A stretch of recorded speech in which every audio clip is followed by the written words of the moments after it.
Hello, everyone. Thanks for joining us today. My name is Melissa Simpson.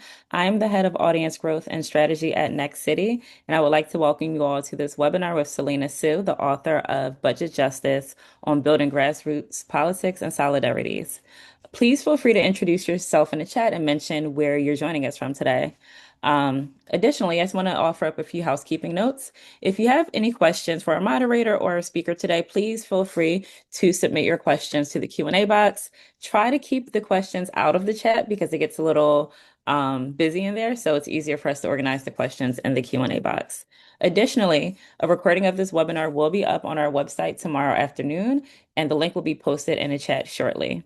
Um, Also, I would be remiss if I didn't mention Next City's upcoming Vanguard conference.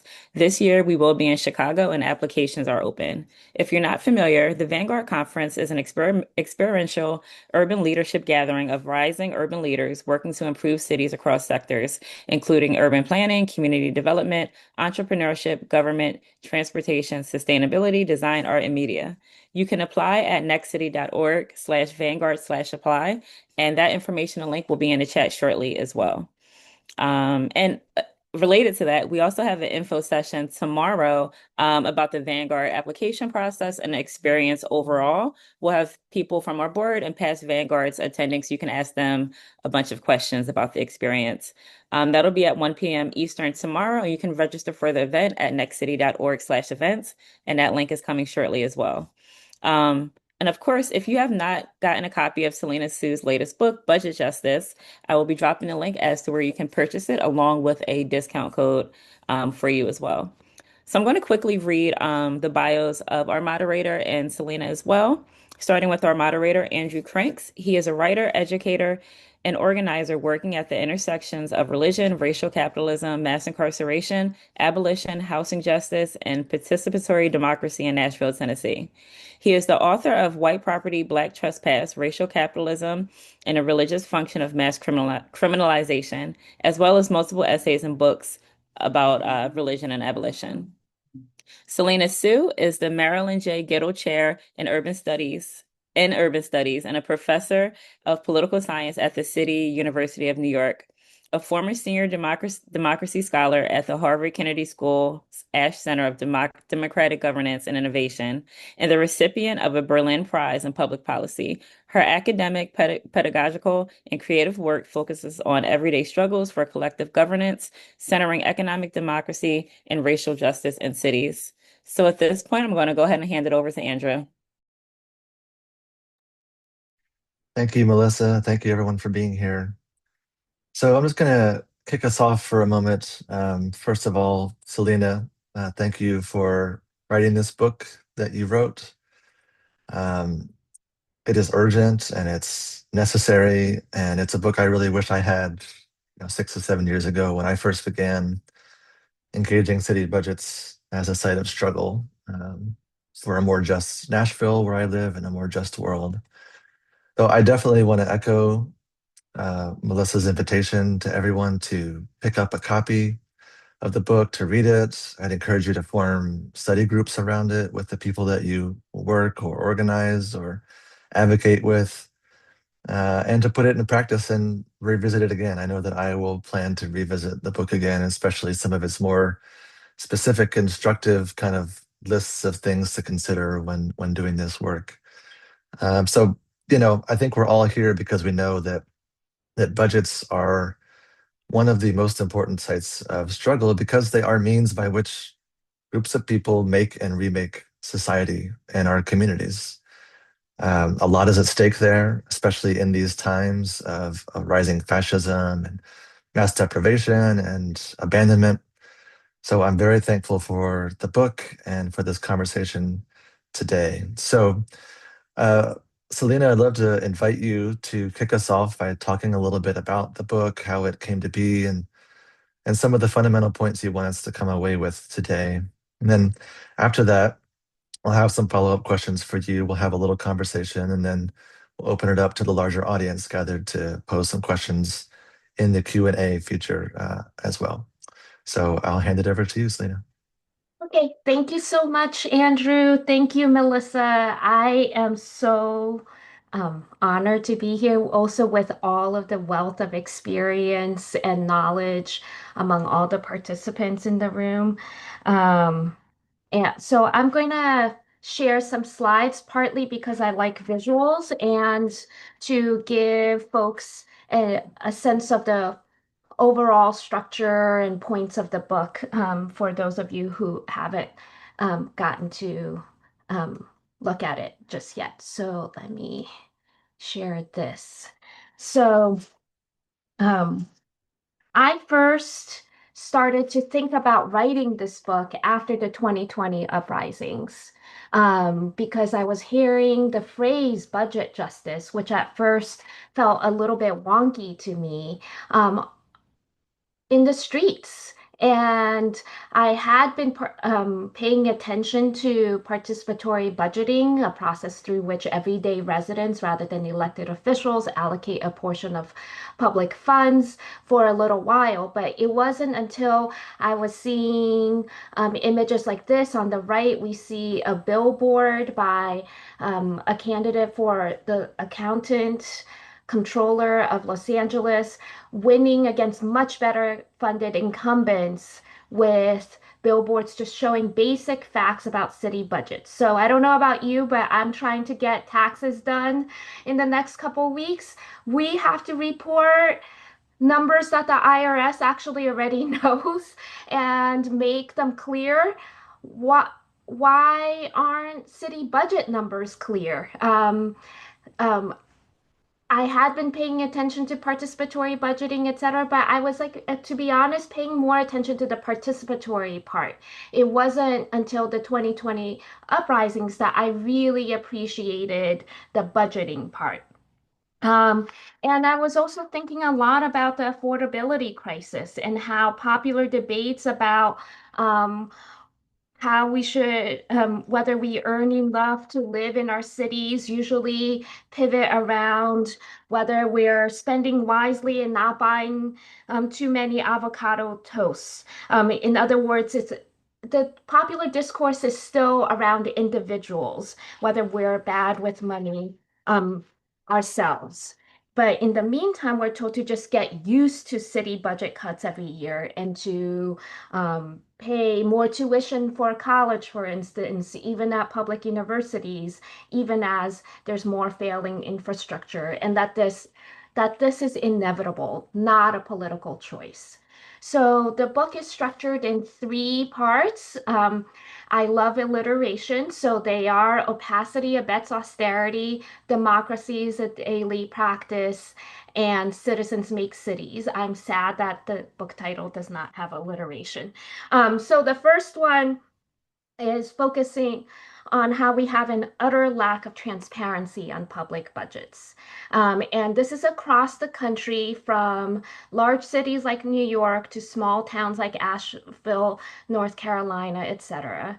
And it wasn't in the 2020 uprisings that I really heard a lot more folks talking about city budgets in a different way, not as technical documents, but or neutral, but as moral documents that reflect specific values and theories of how government should work. As historian Kim Phillips Fine writes, all budgets tell stories about the future. They outline a society's dreams and its constraints. So in this light, if they're prohibitively forbidding, it's not because they're so inherently technical, it's because they're designed to be anti-democratic, to prevent public accountability. And in the context of the US, I feel like it's very difficult to talk about budgets, city budgets, and who can afford to live where without also talking about the legacy of redlining. Um, so here we have the Federal Housing Authority's maps grading Brooklyn, New York neighborhoods in the 1930s. And these maps from almost 100 years ago still reflect where we tend to see green spaces and where we don't. And actually, the images I have most readily are from Richmond. I know that there are folks here from Richmond too. Um, and here's a map of redlined neighborhoods in Richmond from the New York Times from the 1930s, almost 100 years ago. And here's a map of the hottest parts in town. during heat waves during the summer. These can be as many as 20 degrees hotter than higher income historically white neighborhoods. And heat waves kill as many as 12,000 Americans each year. It's because they have more parking lots, fewer trees and green infrastructure, etc. So this is just one little part of a city budget that we see, for which we see a history of the present. How can how can communities work towards budget justice, getting the resources and power we need to address our needs and build cities in which we can all thrive?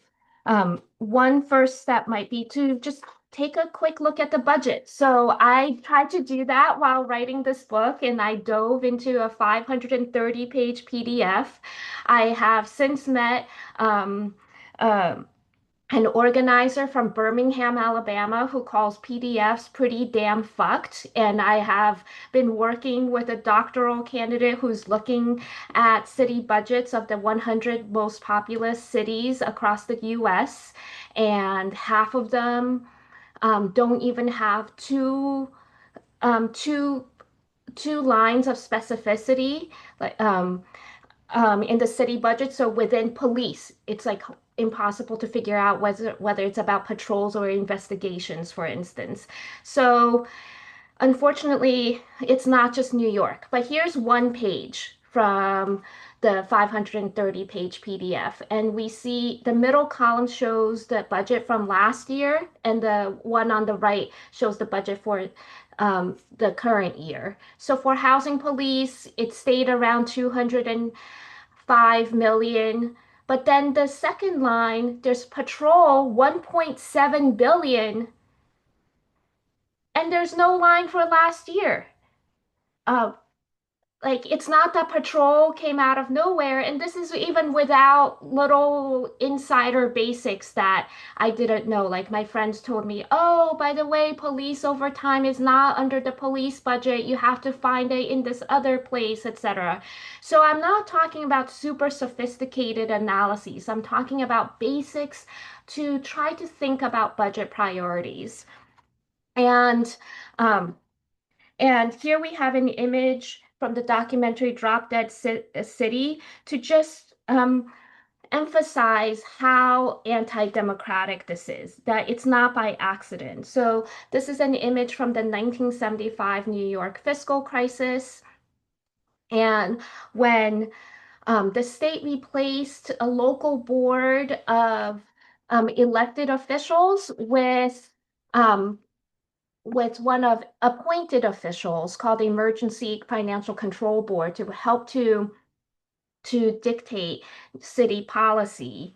And um, a few years later, they quietly took off the word emergency so that it's still the one that helps to set New York City policy. So in this sort of situation, we need to inform policy making and budgets between elections. So I went to go back to look at the process of participatory budgeting in this light.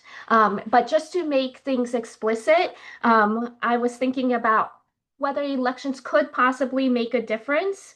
And um, and for instance, I used a Guardian website interactive feature um, to determine the percentage chance that my vote could make a difference, putting in my demographics. And the answer I got was zero.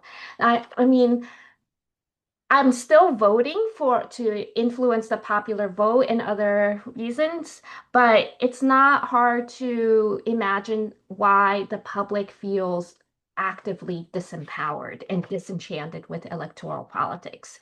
And that's also like not even considering the fact that our electorate is profoundly shaped by our incarceration rates. There's so many people who have historically been excluded.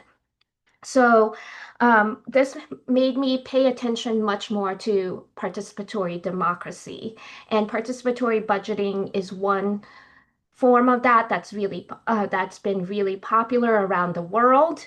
I'll just say that in Brazil, where it came from, in the context of um, what to do after military dictatorship, it was not just cute little exercise. Cities that had participatory budgeting or PB reported 30% more in tax revenues because people knew where their money was going and they therefore trusted it more and it therefore gave it more money to have the capacity to deliver. Um, it it built more civil society organizations, and it actually is associated with outcomes like lowering infant mortality. The version that I've spent the most time with is New York, and it's much smaller, but it follows these stages of folks gathering in assemblies to share ideas about what their communities need, some volunteers developing the projects further, voting on the ballot items in the spring. It's by season. And then the ones with the most votes getting funded. And I wanted to just share a couple of takeaways from the New York City process. One is that in terms of outreach, it was actually quite successful, especially when there were resources for that the first few years. So, oh, just to say that in New York, it arrived at the same time as Occupy Wall Street around 2011. So when we surveyed around 51,000 folks, for instance, one out of every four reported that they were not eligible to vote in regular elections. They were undocumented, youth, formerly incarcerated. Around half said that they had never worked with community members on a community issue before.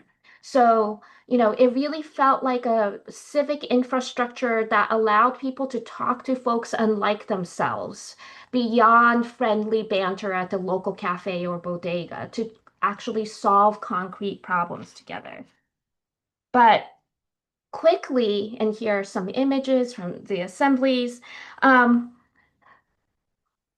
Folks also within the first few years started to get really alienated and frustrated with the process too. They said, we're participating, but what is it exactly that we're participating for? A lot of our ideas keep getting shot down or sidelined, and what gets emphasized is what is technically feasible and expedient and reasonable. So there were like these narrower versions of what was considered a good project. And the two biggest categories where I heard the most frustrations from were regarding education, where folks said that well organized, middle income, more white, likely to be white parent groups sometimes had the cultural capital and the technical skills to forward their projects. This screenshot is actually of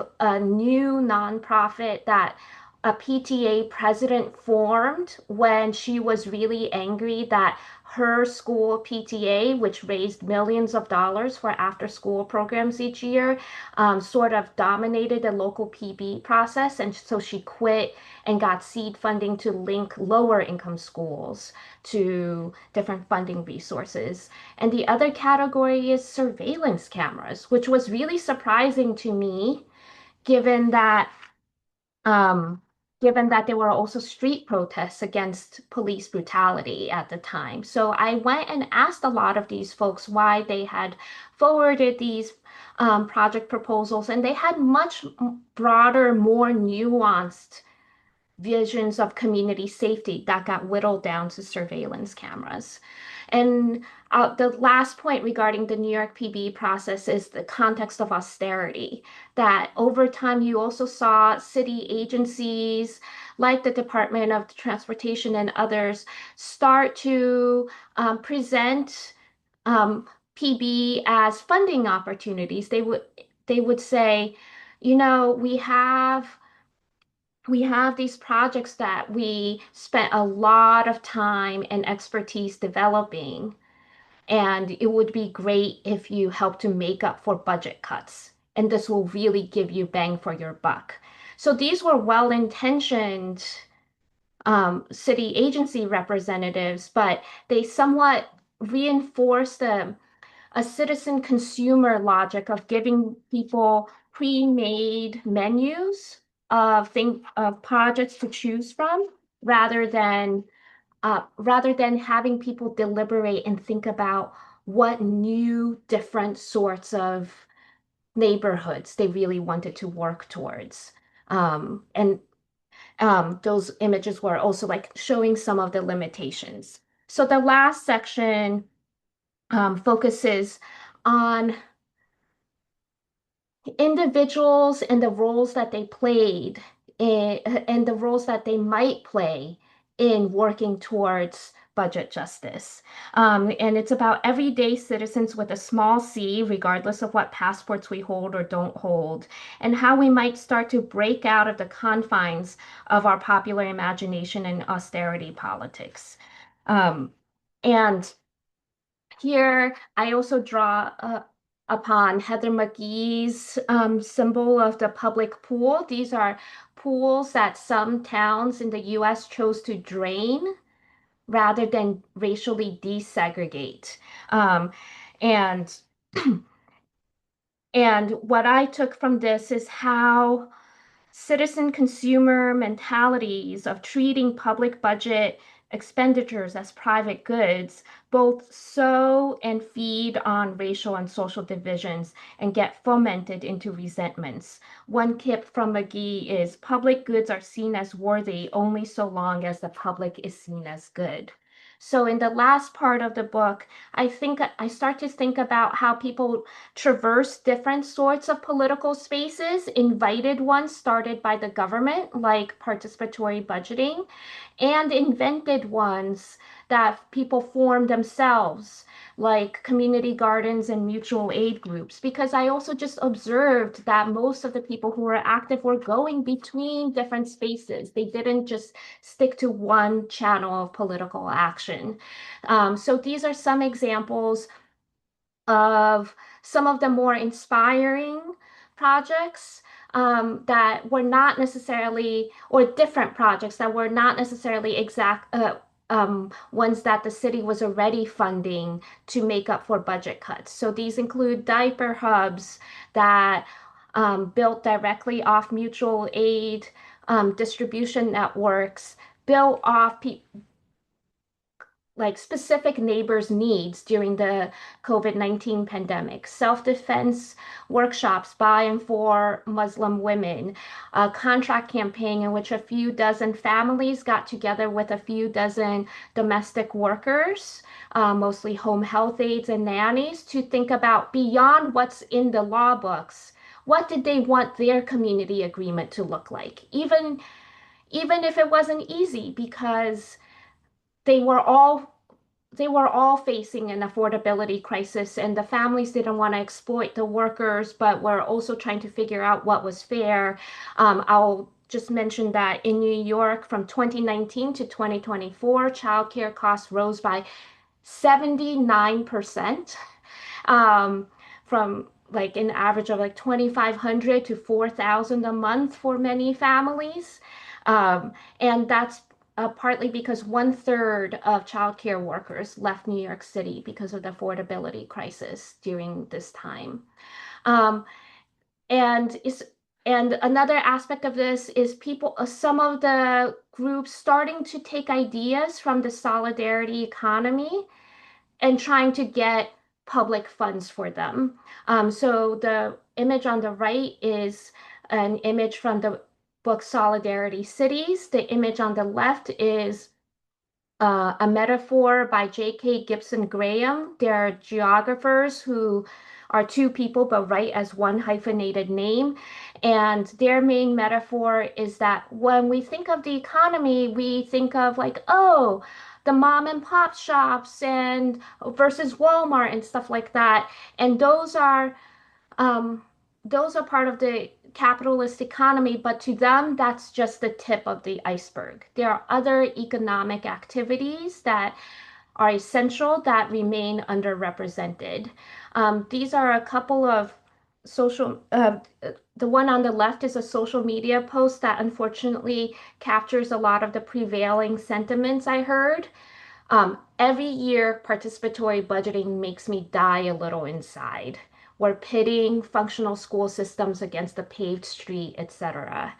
And on the right, there's um, it was it's an example of an interesting project where middle school children took the exact innocuous language of school bathroom repairs that they saw funded again and again, but they were trying to sneak in a different logic. They were using school bathroom repairs to also make their middle school bathroom all gender. So part of the last section is thinking about how people might work together to address inequalities and try to introduce new sorts of projects into the budget, using the metaphor of desire paths, the paths that we make by walking rather than those prescribed by pavement, and on the left, and targeted universalism on the right. This is what, especially for thinking about working across difference, how they said some of them did get really excited. They said that, I hadn't thought about these vulnerabilities before. I don't have a child with special needs. So they would center those in designing projects, but then say, could this, like the curb cut, be a curb cut effect be for everyone? And that helped them to avoid some of the like oppression Olympics sorts of unfortunate dynamics that sometimes come up of who was suffering more, to instead say like, oh, what these folks with these vulnerabilities need would actually benefit everyone. People with grocery carts, Amazon delivery workers, strollers, etc.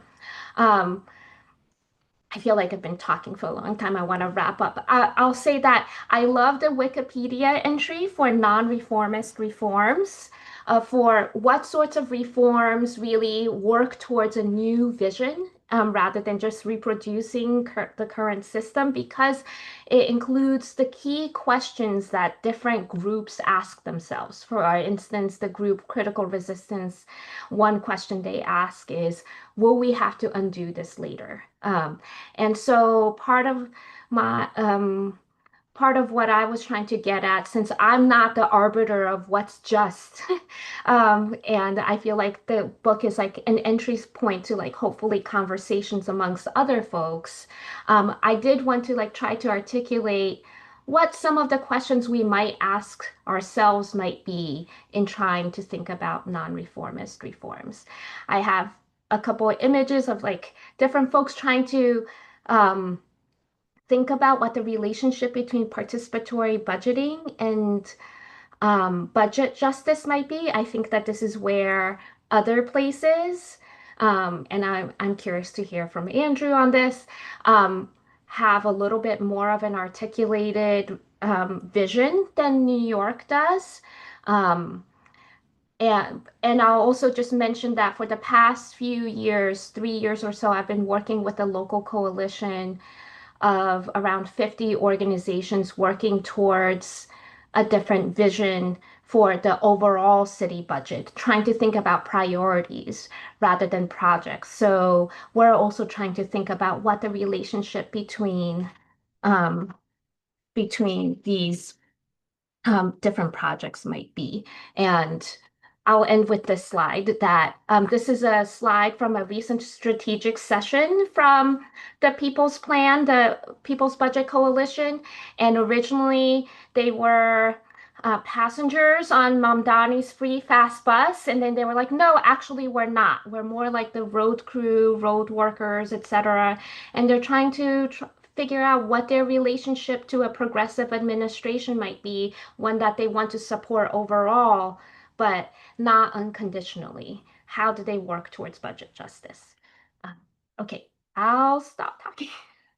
Thank you. Thank you so much, Celina. You've given us a lot to think about already, and there's already been some good questions coming through. So I want to transition to a little bit of conversation here between the two of us before we open it up to some others. But I want to say first of all that I come to this conversation as somebody who's been involved in the People's Budget movement in Nashville, Tennessee for about 7 years. I'm a co-founder of the Nashville People's Budget Coalition there. And so I want to pose a couple of questions that are very much informed by my experience engaging city budgets, but also informed by what you're offering us as well. So, first of all, you talk about this deliberate lack of transparency, and I think the deliberate is important there, right? That it's not just accidentally dense and lacking transparency, but it's deliberately so. In my own experience, when I started at zero knowledge about budgets, not really even like a math person, and I picked up our city budget, it's completely overwhelming. Then I discovered when I started reaching out to council members that I knew, a lot of them honestly don't understand it either. And then you have other council members who are kind of more of the policy wonkish folks who would mansplain to us whenever we were trying to offer up a different frame for interpreting what was going on with the budget. So at every turn, there's gestures towards transparency, but in practice, very little. So, and so much so that our own group has honestly probably done more education and engagement around the budget with residents than our actual city has. So I want to ask you this question as concisely as possible. Like, what's the kernel here? Why are public budgets so opaque? Like in terms of the history of them, how we got to where we are now. I mean, I can't creep into the minds of the architects, but my best guess is a combination of entrenched interests and also systemic inertia. Because it's not like I think everyone, I think that certainly corporate actors, real estate lobbies, certain folks benefit from it. And also the elected officials with the most power, because likewise, New York is a strong mayor town, and city council members sometimes have just hours to look at a city budget that they have to vote on without the training that you're providing. Um, and even their staffers um, can't take a look at the budget. So some of this is like, so I don't know whether that's just because like it's the way it always was, but at some points also there's like certain folks, rather than why then? I think one productive question for me that's adjacent to yours is also like who's currently benefiting. And it's definitely whoever is getting the most funding now, of which in the case of New York, the agencies that have not suffered cuts the past few years, when all the other agencies have been corrections and police, and also a lot of projects that um, just get passed without public scrutiny. Like, why do we have more casinos? Why are there so many stadium deals that economics, even economists' analyses have shown are not benefiting the cities that host them, etc. Yeah.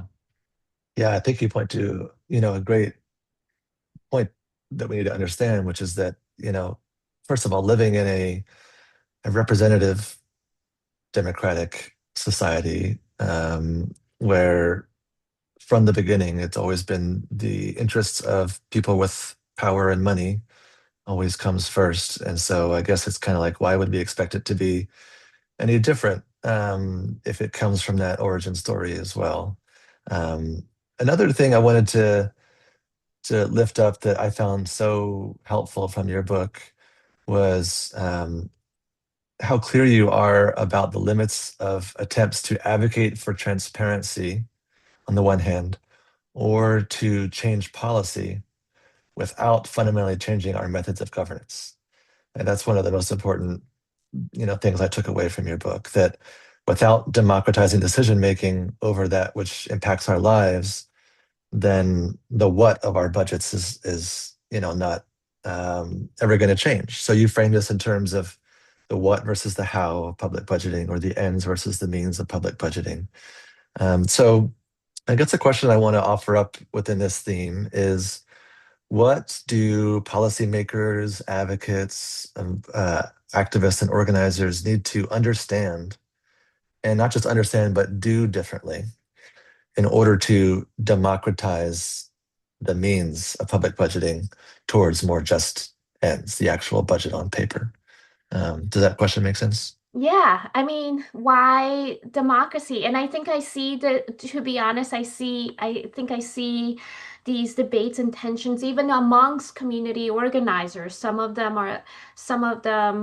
um, when I co-organized a panel back in October for local community organizers, we arranged an event called After the Election, where we gathered folks from Barcelona, Jackson, and Budapest to talk to folks about how to relate to a progressive mayor and level repression. Some of the community organizers in the room were like, "Oh, we're used to telling the communities we care about what to campaign for or against. We're not used to like sitting around deliberating and talking with them." And having them shape the campaigns. But there are also lessons that that's how we get durable power. How did after Rosa Parks initiated the bus boycott, how did they manage carpools and mutual aid to make the boycott last over a year? I also think about Minneapolis recently. Um, there's something about having everyday folks participating and sharing in analysis to build the power that, and there's no shortcuts for that. I'll also just say that I attended hundreds of these assemblies, and it's not a guarantee against obnoxiousness, but I did not see I often hear this question because people are scared, like, oh, what if they just want more cops? What if they just want this, etc.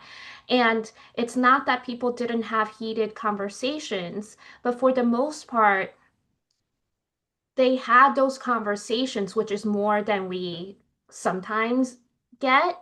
And um, and it was in stark contrast to online trolling keyboard courage. People really try to work towards collective visioning together, and to and also, there's a lot for which we need local knowledge, experiential knowledge, alongside technical knowledge. In New York, youth were not allowed to vote at first, but they were allowed to attend the assemblies, and the grown-ups in the room were quite snarky at first. They were like, oh, they're just going to want skate parks. And yeah, they wanted skate parks.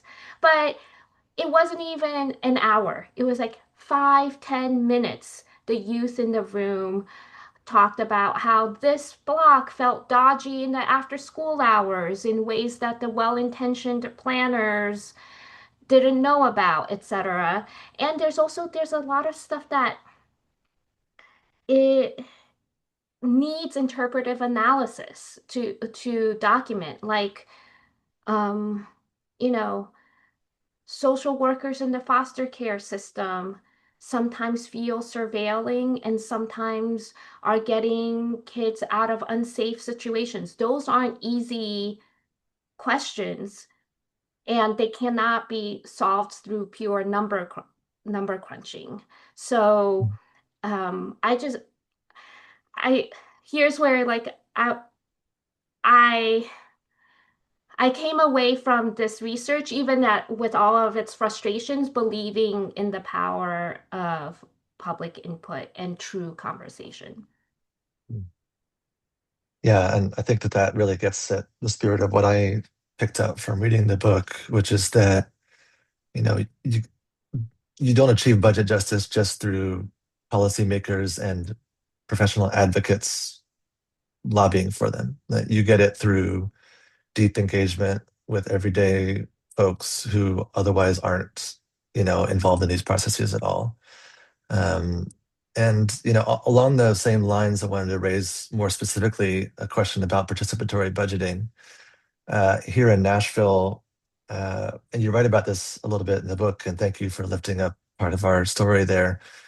That we had this experience of our organization formed in 2019. We went live in public right around the day after George Floyd was murdered, and as a result of our organizing and mobilizing and advocacy, and the city did start a participatory budgeting process that was really kind of a co-optation of the spirit of what we were doing, pretty poorly executed. There was definitely exclusion that the people who showed up were the ones who already were used to showing up to things. And while it was a good gesture in practice over a couple of years, it really frustrated a lot of people, as you talked about in New York. And the chair of the PB process here resigned before it was finished, kind of in protest of it, and even had a great line that I often quote, which is that it really participatory budgeting often ends up being participatory traffic calming, where it's like, the kinds of things that you should get anyways without having to go through an exhaustive process. And interestingly, in our context, our own mayor agrees with that sentiment on one level. He will say, and has said on the record, that he believes that much of what participatory budgeting funds should already be funded.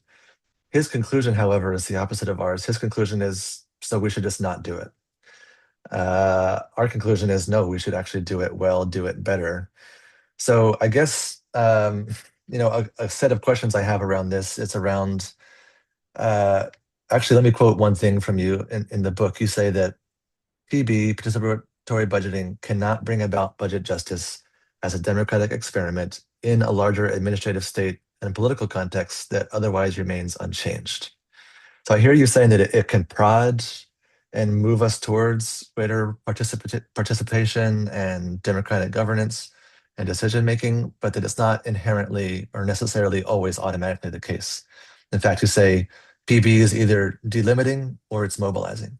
So could you say a little bit about what must advocates, policymakers, movements do to ensure that PB processes are mobilizing and expanding a people's power as opposed to delimiting them?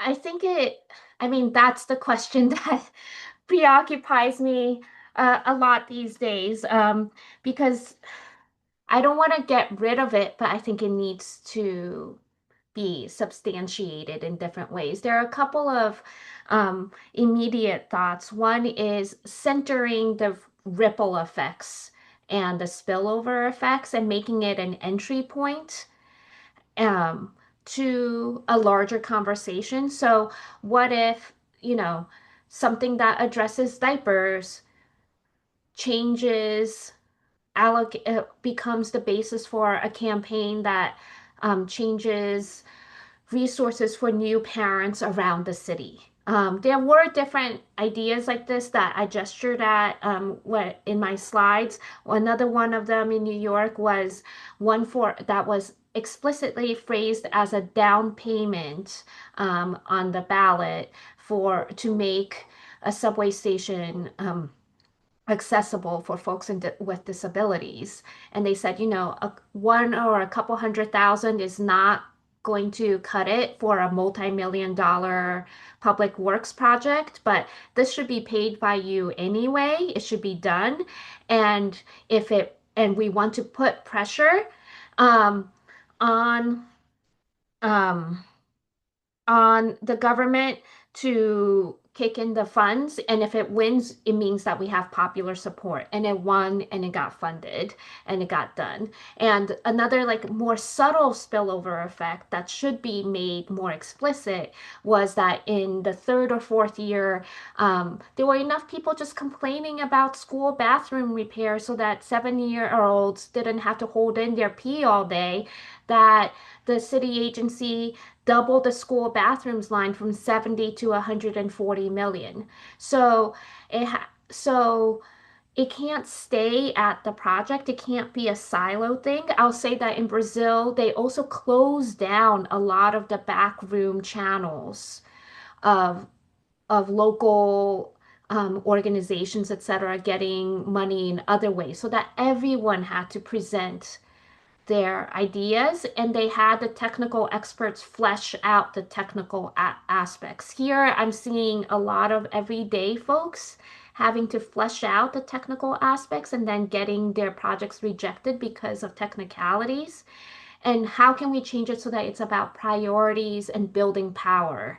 Um, and rather than um, rather than little projects that become traffic calming and Yeah. demoralizing. Yeah. Yeah. Yeah. To one more question from me on this theme before I move to some of the questions that we have in the Q&A box. But it's this question to me that's a big one that we wrestle with at the People's Budget Coalition here in Nashville. We named a couple of years ago that one of our kind of North Star visions is of full participatory budgeting and governance over all budgetary and policy decisions. It's a it's a it's a it's a far off dream, but it's one that we want to kind of hold in front of us to help us stay focused on what our vision is. But that raises the question for me of, what stands in the way of that vision, like concretely. Is there a path to challenging the dominance of strong mirror systems, where a small group of power brokers determine the shape of billions of dollars in public funds? And what would it take in terms of policy shifts, cultural shifts, et cetera, to make more of budgets participatory as opposed to what it is now, which is often less than 1% up to maybe 3% at the most, that I've seen, where city budget are open to participation from residents. What would it take to get to a much larger slice of the pie? Having spent like a decade studying this, I'm very wary of trendy institutional forms now. So I'm not, because they can be watered down and formulaic as participatory budgeting is. New York has so many different channels that are ostensibly participatory, and so I'm not sure we need new institutions, at least in New York. It depends by context, so much as changing how those institutions currently operate. These democratic innovations are only as good as their latest practice. And um, and this is why the last bit of the book is about how we relate to one another. What muscles do we need and skills do we need to cultivate to think of one another as citizen neighbors rather than acting as citizen consumers, for instance. I think of how so much policy making is about is based on choice, health insurance. I talk in the book about how for kindergarten for my kid, I was told to rank 12 schools rather than work with my neighbors on making the local school better, etc. So how we relate to one another and my experiences with the People's Budget Coalition, um, have also suggested to me that they're also trying to work with on how elected officials work with one another, that like a lot of them work in atomized individualistic ways and don't necessarily and the different organizations are siloed by issues, and that we all need to build power, work together for collective visioning. Yes, absolutely. Thank you for that.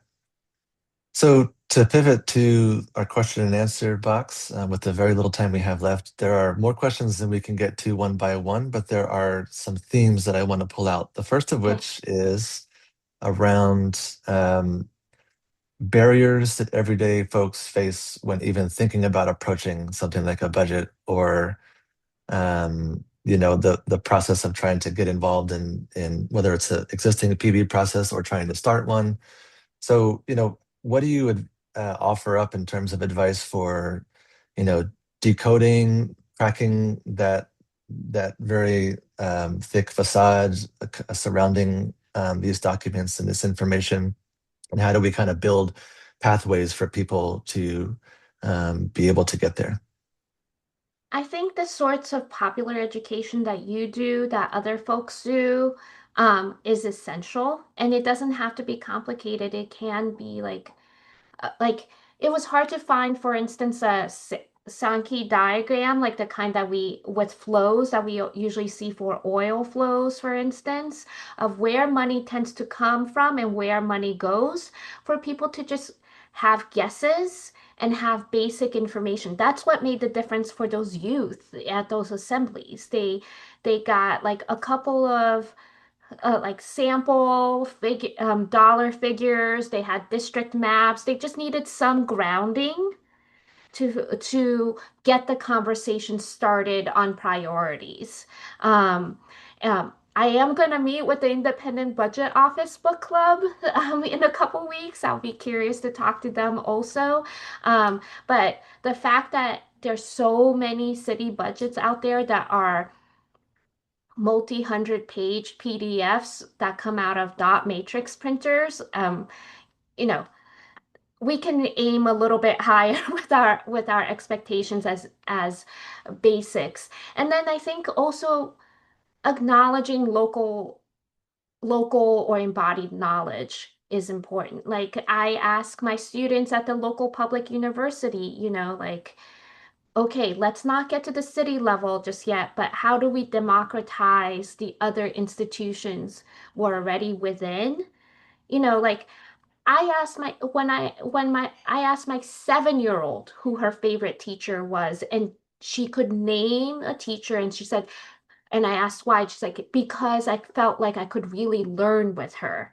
Like, and she could say one or two more specific things. That doesn't mean that I want my university job to be completely just judged on student evaluations, but certainly students, as the ultimate stakeholders, should have some say in how school funds are spent, and they have some way to inform school policies.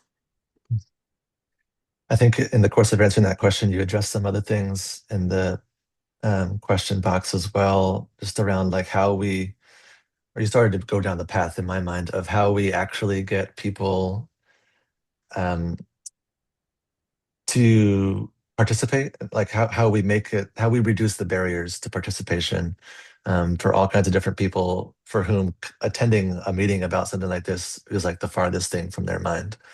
If we really want to make the change that you're advocating for, a kind of a more full, thoroughgoing participatory democracy is necessary, and yet we live in a culture that doesn't prize that. And there are so many barriers in the way.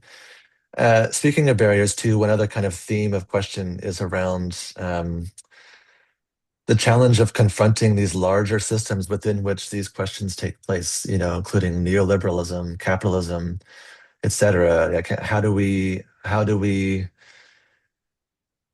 do this work in a way that also catalyzes shifts in these larger systems as opposed to just doing something on an island within them, if that makes sense? Yeah. Yeah. I think, well, it's a great question. I think we work on multiple scales at the same time, maybe. We try to think about, not becoming friends with our neighbors necessarily, but working in cooperation so that we have a few people's phone numbers in an emergency at the local level. And we think about that at different levels. One recent um, piece of information that was a little bit jaw-dropping to me that I learned is that um, in a lot of um, in a lot of school districts, they often talk about budgets, the property taxes are going to go up, or we need to issue a new bond because of teacher salaries, and it pits, unfortunately, the teachers against the residents in this like really fraught way, when in fact the biggest slice of the school budget is for debt service. is for the interest payments they're making on loans that they took out to renovate schools. And this is the part that is like so upsetting to me, that in a lot of states around the country, or at least some states around the country, for each percentage increase that a student body is not white, there's a corresponding percentage increase in the interest rate they're charged. So this is like exactly redlining. So, you know, if I didn't hear this piece of information, I might be like, oh, public banking, I don't know, like big finance banking decisions. But this matters to all of us, and I think it's not far-fetched to be like, oh, local schools should not be paying predatory loans. So working at these different scales of how do we um, when we're all struggling, we can all be vulnerable to like competition and resentment. I mean, I'm also talking about how hard it is to hold labor unions in these coalitions, because often the labor unions are working for their members' wages. And there are some like really inspiring cases recently of labor unions working instead for to change the whole local political Mhm. economy and for just more public goods Mhm. also. Like in Massachusetts, it was the labor unions that who helped to get the millionaires tax, and now community college is free. So at every level, how do we start relating to one another differently so that we can start to get at these big banking, community wealth financing questions too? Yeah, and I take it as instructive that the word solidarities is in the title of your book. And I think this is the point that you're making here, is that refusing to be pitted against one another, starting where we are, even if that's very small, and trusting that over time that builds the kind of power necessary to make bigger shifts, in turn, the spillover effect, as you talk about. So that's a lesson that I think is important for us to hear in these times, that the solutions aren't just dreamed up by people who already have power, but they're dreamed up and made by people who don't already have existing power as we recognize it in our society. So we are at time. Sorry to those whose questions were not directly addressed, but thank you so much, Celina. I'll pass it back over to Melissa to wrap us up. Hey, folks. Thank you, Selena and Andrew, both for this great conversation. I know folks were hoping to send this video to their colleagues and possibly rewatch it. So a recording of the webinar will be available tomorrow at nextcity.org/webinars, and I'll be dropping that link in the chat. And just a couple few things that I wanted to note. Vanguard applications are still open. They don't close until towards the end of next month, or the month after, excuse me. And we also have a Vanguard info session coming up tomorrow at 1 p.m. I will be dropping that link in the chat as well. But again, thank you both, Andrew and Selena, for sharing your time and wisdom today. All Thank you right. so much, everyone. All Thank right. you. Take care, everyone.